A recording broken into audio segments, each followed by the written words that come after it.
Hello नमस्कार दोस्तों, बहुत बहुत स्वागत है आपका हमारे आज की वीडियो में। आज के जो ये पॉडकास्ट है इसमें हमने जो टॉपिक रखा है उस टॉपिक का नाम है कि महिलाओं के अधिकार और उनके दुरुपयोग। क्योंकि ये जो टॉपिक है ये बहुत ज़्यादा ट्रेंडिंग में है और इसमें कहीं ना कहीं देखा जाता है कि इसके जो महिलाओं को कानून दिए गए हैं कुछ चीज़ें इनको तोड़ मरोड़ कर इनका गलत इस्तेमाल होते हैं। तो आज इस चीज़ में हम डिस्कस करेंगे जो भी इसके दुरुपयोग हैं, जो इसके समाधान हैं, उन चीज़ों पे अपने विचार रखेंगे। तो हमारे साथ हैं आज मेरे भाई एडवोकेट मोहित भाटी, जिसमें मैं और मोहित भाई दोनों ही जो इन हमारे क्वेश्चंस रहेंगे उन पे अपने अपने विचार रखेंगे।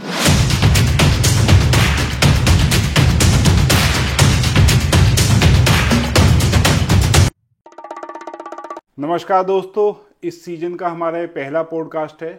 उम्मीद है आपको अच्छा लगेगा। हम दोनों ही भाई एडवोकेट हैं और लॉ से रिलेटेड वीडियोस हम बनाते रहते हैं। अभी हम सामाजिक विचार अपने पॉडकास्ट के माध्यम से रखेंगे और आने वाले टाइम में हम विभिन्न हस्तियों को आपके सामने लाएंगे। तो आज का हमारा सागर भाई पहला सवाल है, महिलाओं को जो घरेलू संबंधी जो अधिकार दिए हुए हैं, जो उनके प्रति कानून हैं जो सरकार ने बनाए हैं, क्या उनको और अधिक सख्त करने की आवश्यकता है जिससे महिलाओं के अधिकारों को प्रोटेक्ट किया जा सके, उन्हें सुरक्षा दी जा सके? तो इसमें क्या है, जो ऑलरेडी कानून दिए हुए हैं अगर उनको ही सही तरीके से इम्प्लीमेंट करा जाए, सही तरीके से ही उनका इस्तेमाल हो, तो ऐसे कुछ खास कानून नहीं है। तो जो ऑलरेडी कानून है महिलाओं के पक्ष में वो खुद इतने सक्षम है कि आगे कानून बनाने की जरूरत नहीं है। देखिए कुछ चेंजेस तो वक्त के साथ होते हैं, लेकिन जो ऑलरेडी कानून बने हुए हैं इनको अगर सही तरीके से इम्प्लीमेंट करा जाए तो ऐसी कोई आवश्यकता नहीं है कि हाँ और कानून बनकर आने चाहिए। तो मेरा सवाल आपसे ये है मोहित जी कि जो घरेलू हिंसा का जो कानून है क्या उसका दुरुपयोग हो रहा है? जैसे जो पुरुष होते हैं उनके ऊपर क्या उसका दुरुपयोग हो रहा है? देखो, महिलाओं को प्रोटेक्ट करने के लिए जो कानून बनाए गए हैं वो बहुत आवश्यक हैं, लेकिन आमतौर पर जैसे हम एडवोकेट हैं, हमारे पास क्लाइंट्स आते हैं, मैटर्स आते हैं, इन कानूनों का बहुत बड़े लेवल पे मिसयूज किया जा रहा है। तो जो कानून है वो इस तरीके से बने या उसमें इस तरीके से इम्प्लीमेंट आए, या फिर कानूनी जो लीगल हमारा प्रोसीजर है उसमें कुछ इस तरह का जो है साइंटिफिक वे में इन्वेस्टिगेशन हो, उसमें पता लगाया जा सके कि वास्तव में ये घटना सच्ची है या झूठी।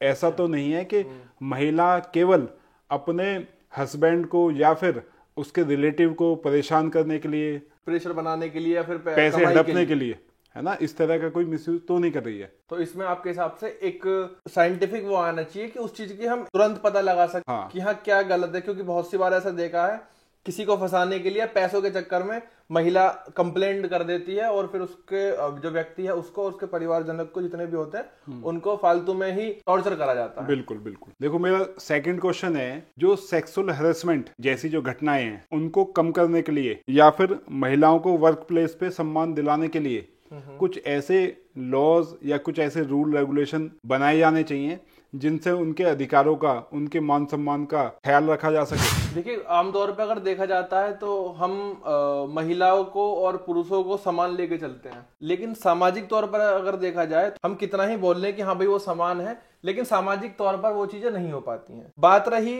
वर्क प्लेस पे जहाँ पे वो काम करते हैं, ऑफिस हो, महिला को जिस तरीके से पुरुष को देखा जा रहा है उस तरीके से महिला को नहीं देखा जाता।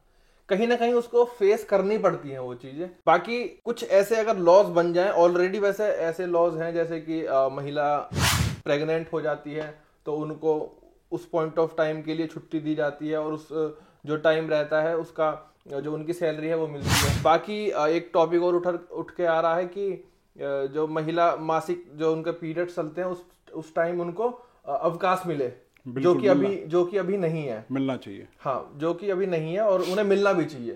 तो ये चीजें निकल कर आ रही हैं।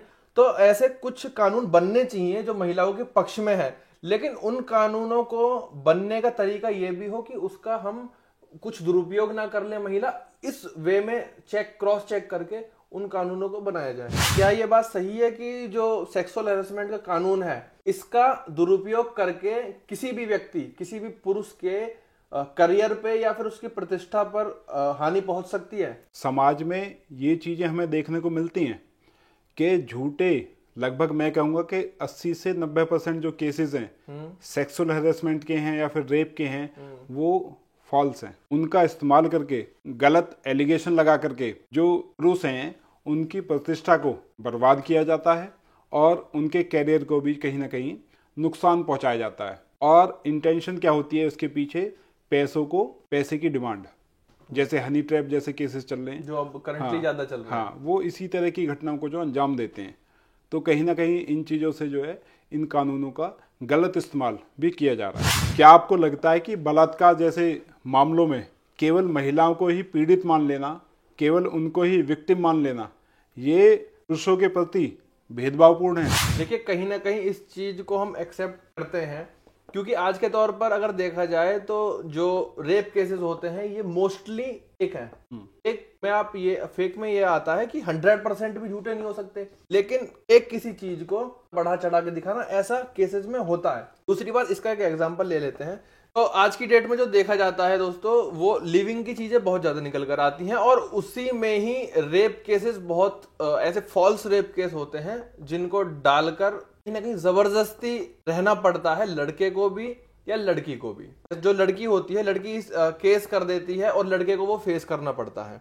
हम ये एक्सेप्ट करते हैं, मेरी सच्चाई है कि सिर्फ महिला को फेस नहीं करनी पड़ती वो चीजें, क्योंकि जो वो ड्यूरेशन रहती है उस केस के चलते, उस केस के चलते महिला को भी परेशानी होती है और पुरुष को भी परेशानी होती है।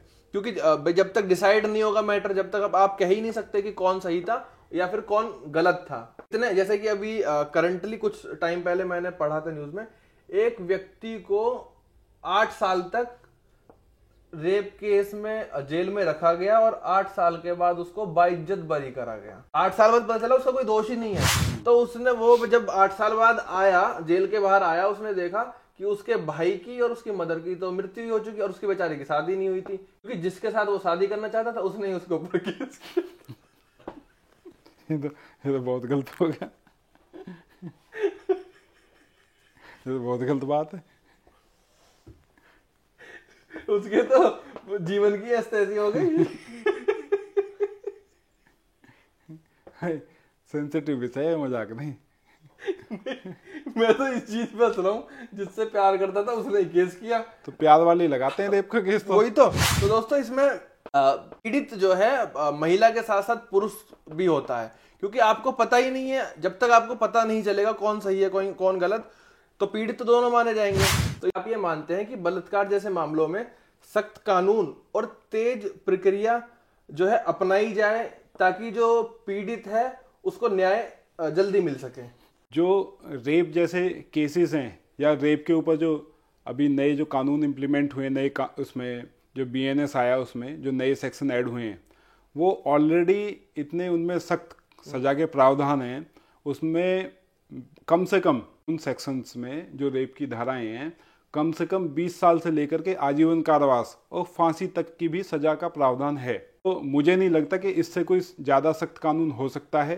देखिए, सख्त कानून की बात नहीं हो रही, जो इम्प्लीमेंटेशन जो कि सबसे बड़ी कमी है, इस चीज के ऊपर भी मैं जानना चाहूंगा आपसे। देखो, ना तो जो प्रक्रिया है, जो लीगल प्रोसेस है, ना तो वो स्लो है और ना ही जो कानून है, ना उसमें थोड़ी सी भी ढिलाई है। कानून ऑलरेडी सजा के बहुत सख्त प्रावधान है और लीगल जो प्रोसीजर है, हो सकता है वो थोड़ा स्लो हो, लेकिन उस स्लो होने के फायदे भी हैं, क्योंकि 80 से 90% जो केसेस होते हैं वो रेप के जो केसेस होते हैं फॉल्स होते हैं। 5-5 साल, 10-10 साल, 3-3 साल आप लिव इन में रहते हो, उसके बाद आपकी थोड़ी सी बात बिगड़ गई तो आप रेप का फॉल्स केस जो है फाइल कर देते हो।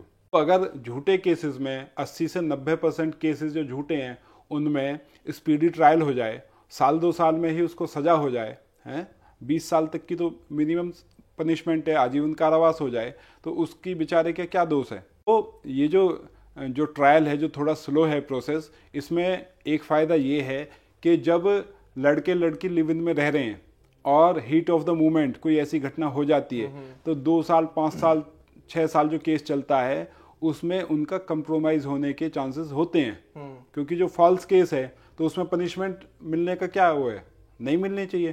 तो ऐसी कंडीशंस में मान लो उनमें दोबारा से अंडरस्टैंडिंग हो जाए, या लड़की को अपनी गलती का एहसास हो जाए या लड़के को हो जाए, दोबारा से लिव इन में रह लें या जो भी कंप्रोमाइज़ हो जाए, तो वो ज़्यादा बेटर है। ठीक है। और इसमें मेरे पास कई ऐसे एग्जाम्पल हैं फॉल्स केसेस के। एक बहुत बड़ा माफिया है हमारे यहाँ का। पहले के जो हमारे एक्स कमिश्नर थे यहाँ के, उनसे उसकी जो बहुत अच्छी ट्यूनिंग थी, तो उनके साथ कमिश्नर ने भी जो बताया जाता है, मेरे सामने तो हुआ नहीं है, लेकिन जो फैक्ट्स निकल के आते हैं मीडिया के माध्यम, जो हमारे एक्स कमिश्नर ने भी बहुत मोटा पैसा कमाया। अच्छा। हाँ, और उसने भी हजारों करोड़ की संपत्ति कर ली। लेकिन जैसे ही कमिश्नर साहब का ट्रांसफर हुआ और नई मैडम कमिश्नर आई, तो उसकी उल्टी गिनती स्टार्ट हो गई उस व्यक्ति की। हाँ, उसकी सारी संपत्ति फ्रीज हो गई, जेल में चला गया झूठे रेप के केस में। एक तो झूठा ऐसा रेप का केस उस पर लगा है जिस महिला से आज तक वो मिला ही नहीं। अच्छा जी। उसे जानता ही नहीं, उस महिला को जानता ही नहीं है, और उसने रेप के केस में जो है, और मीडिया देखो कितनी बदतमीज है। मीडिया ने उसकी ऐसी तैसी मारी है, ऐसी बेइज्जती करी है उसकी, आए दिन फ्रंट पेज पे कि बलात्कारी ये है, बलात्कारी ये है, बलात्कारी भगोड़ा है। वो होने से पहले ही मीडिया ट्रायल हो गया, मुजरिम बना देती है। एक बात तो देखो, आजकल देखो, एक इंडियन फिल्म है, इसमें सनी देओल के सामने एक डायलॉग मारता डैनी कि भाई ये हिंदुस्तान है, यहाँ पे सब कुछ बिका हुआ है, बस कीमत सही होनी चाहिए। क्या होता है, मान लो रेप का कोई फर्जी केस है या कोई और भी केस है, एसएचओ को 2 पैसे, as per case, as per your capacity, SHO को 2 लाख रुपए, 2 लाख 5 लाख जो भी उसकी डिमांड है, हो जाएंगे हाँ, आप किसी को जेल भेज दो। और यहाँ तक भी मामले हैं कि चलो पुलिस विभाग तो पहले से ही भ्रष्टाचार में लिप्त है, कोर्ट में भी कई मामले हैं, बहुत से जजेस भी ऐसे हैं, आप उनको पैसे दो और 156(3) जो सीआरपीसी, अब तो खैर 173(3) हो गया बीएनएस, उसमें 2 पैसे और डालो मुकदमा जो चाहे। सारी चीजें ऐसा नहीं है कि मुकदमा हो गया, मीडिया कह रही है तो दोषी हो गया। एक मामला ऐसा है, एक मेरा क्लाइंट है, 2017-18 की बात है ये, आदमी मेरा क्लाइंट विदेश में है पिछले 2 साल से, और उस पर जो है रेप का मुकदमा हो गया। सच्ची बात है उसकी जो फेवर में रही कि जबकि घटना है वो उस टाइम यूएस में है, तो वो तो वैसे ही मैटर खत्म हो गया होगा। ठीक है, और ऐसा नहीं कि पुलिस से एफआईआर, कोर्ट ने 156(3) के माध्यम से एफआईआर के आदेश दे दिए। तो ऐसा है ना, कोर्ट को रिप्रेजेंट इस तरीके से करी गई होंगी चीजें, तो कोर्ट ने आदेश कर दिया जो भी चीजें हैं, और वो तो भला हो हाई कोर्ट का कि वो एक्विटल हो गया, क्वेस हो गई एफआईआर, और अगर वो इंडिया में ही होता तो 90% चांसेस है उसको जेल जाना ही पड़ता। हाँ, क्योंकि एक ही वही पॉइंट है जिससे ये साबित कर पाएगी वो तो यहाँ था ही नहीं। हाँ, तो इस तरह की केसेस हैं, इनका बहुत बड़े लेवल पर मिसयूज किया जा रहा है। तो कानून तो ऑलरेडी बहुत सख्त हैं, अब इनमें ऐसे साइंटिफिक तरीके से जांच होनी चाहिए। और मैं तो कहता हूं कि पुलिस से अलग कोई ऐसी टीम बैठाई जानी चाहिए जो इन्वेस्टिगेशन करने में एक्सपर्ट हो।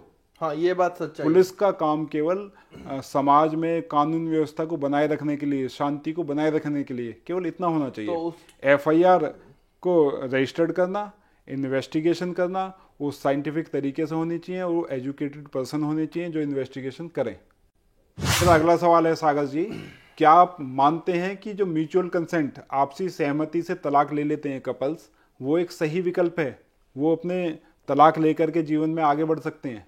देखिए, आज के चलते क्योंकि आज की डेट में फैमिली मैटर्स बहुत ज्यादा बढ़ रहे हैं, और इन सब चीज को चलते हुए देखा जाए, अगर उनके बीच में सेटलमेंट नहीं होता है तो जो म्यूचुअल डिवोर्स है ये एक अच्छा विकल्प है उनके लिए, क्योंकि बार बार कोर्ट कचहरी के चक्कर खाने से या उस प्रक्रिया में पड़े रहने से ऐसा होता है आदमी का मेंटली जो है ग्रोथ भी रुक जाती है। तो बहुत कम ऐसे मैटर होते हैं जो बहुत हाईलाइट रहते हैं, नहीं तो नॉर्मली हस्बैंड वाइफ के मैटर नॉर्मल लड़ाई झगड़े के होते हैं, उन चीजों का समाधान कुछ लिमिटेड पीरियड ऑफ टाइम में हो जाता है। और अगर नहीं होता है भाई, उनको अलग ही रहना है, तो म्यूचुअल डिवोर्स उनके लिए एक अच्छा विकल्प है, क्योंकि कहीं ना कहीं उनके बच्चों पर भी असर पड़ता है, उनकी फैमिली पर भी असर पड़ता है, और खुद उनके ऊपर भी असर पड़ता है। तो म्यूचुअल डिवोर्स दोनों के लिए एक अच्छा ऑप्शन है। आपको साथ में नहीं रहना तो कोर्ट ने इतनी अच्छी आपको एक प्रोसेस दे रखा है कि अपने आपसी सहमति से आप तलाक लीजिए और अपने अपने जीवन में अपने आगे की जो लाइफ बची हुई है उस चीज पे फोकस करो, और आगे बढ़कर अपने जो आपकी लाइफ है उस पर अपने ध्यान दो। बहुत अच्छा आपने जवाब दिया। अब मैं बताता हूँ मुझे हंसी क्यों आई। एक घटना है जो याद आ गई। एक फैमिली कोर्ट में लेडीज जज थी, अभी यहीं गौतम बुद्ध नगर में। तो कोई भी कोर्ट देखो ये नहीं चाहती कि जो फैमिली मैटर्स हैं, किसी का तलाक हो या डिस्प्यूट हो, तो वो भी मीडिएशन की कोशिश करती है, ठीक है। तो मैडम थी, काफ़ी अच्छी थी वो, तो वो अपने चैम्बर में बुलाती थी कपल्स को विद एडवोकेट्स और उनसे बात करके उन्हें समझाती थी कि भाई घर बस जाए तो ठीक है।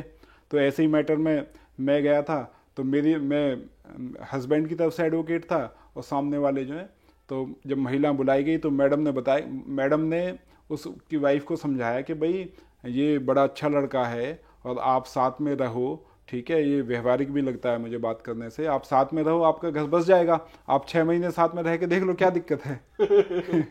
तो उसने पता है क्या जवाब दिया कि मैडम एक काम करो, आप रह लो है। वाइफ ने जवाब दिया मैडम को, मैडम एक काम करो, 2 दिन के लिए आप चले जाओ। उसके बाद तो मैडम ने, वैसे तो 1-1.5 महीने की डेट लगती थी, मैडम ने 1 हफ्ते की डेट लगाई और तलाक का आदेश करके पकड़ा दिया उनके हाथ में। जिंदगी ये ना समझा है। मोहित जी, मेरा अगला सवाल ये है, आप ये मानते हैं कि क्या तलाक के मामले पारिवारिक चीजों पर बहुत असर कर रहे हैं और जो बच्चे होते हैं उन पर एक नकारात्मक असर डाल रहे हैं? जी बिल्कुल, जो तलाक के मामले बढ़ते जा रहे हैं, तलाक न सिर्फ 2 कपल्स को अलग कर देता है, बल्कि उन कपल से जुड़े जो मेंबर्स होते हैं फैमिली के, उनकी लाइफ को भी ये जो है बहुत बड़ा इम्पैक्ट इसमें क्रिएट होता है। और जो बच्चे होते हैं, बच्चे देखो उनके लिए माँ भी बाप भी समान होते हैं, हाँ, ठीक है, उन्हें दोनों की आवश्यकता होती है। और जब भी डाइवोर्स होता है, तलाक होता है, तो बच्चे या तो माँ के पास रहेंगे या बाप के पास, या फिर तीसरा ऑप्शन होता है, जो पैसे वाले लोग होते हैं वो बच्चों को जो है हॉस्टल में डाल देते हैं। तो बच्चों का जो बचपन होता है, जो बेशकीमती अनमोल होता है, जो उनका समय होता है, जो कभी वापस नहीं आ सकता, वो माँ बाप के झगड़े में, लड़ाई झगड़े में ख़त्म हो जाता है। और एक बार तलाक हुआ, फिर माँ अलग बाप अलग, ना बच्चे जो है माँ के पास सो पाते हैं ना बाप के पास सो पाते हैं, ठीक है ना भाई, अपनी चीज़ें अपनी डिमांड किससे रखें वो, सही बात है, ठीक है। तो सामाजिक स्तर पे भी जो तलाक की जो मामले बढ़ते जा रहे हैं, ये बहुत ही समाज के लिए गलत संदेश है।